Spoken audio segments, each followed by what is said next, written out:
Since I started the orthodontic practice 3 years ago, I really found it hard to get myself to the gym.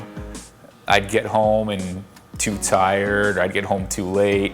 You don't think of dentistry or orthodontics as a physically demanding job, but it's certainly more than the general public would think, and it's a combination of some physical demand, but a lot of mental demand, which I find can be just as draining. And you get home and you're just completely beat. You're beat physically because you are going from chair to chair, patient to patient.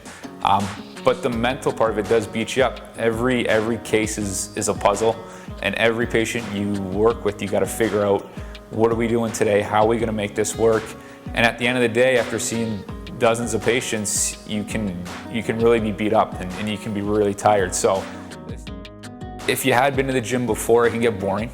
And that was my thing. I used to work out with some friends, and that made it more interesting. But once you start working and you have different work schedules, it's hard to find a time that works for you and a gym partner.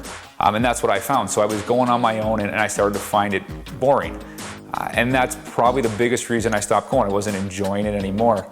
With Atti, he keeps it interesting. He changes it up. You do different exercises, different workouts. It's not the same routine, chest and back, shoulders, legs. He mixes it up. You're doing cardio, then you're grabbing weights, then you're back to cardio. And when I'm by myself, I find that I just get stuck in that same routine. The biggest thing to go along with keeping things fresh is staying on a schedule. And that's the way I work. And I know a lot of business owners tend to work by schedule. They work by their Blackberries or their iPhones. And if you don't have things scheduled, you tend to let it slide. With Atti, you do have it scheduled. I think first you got to be committed, and then you got to enjoy it. I think both those happen when you're at Club Atti2ude with Atti. What's your attitude?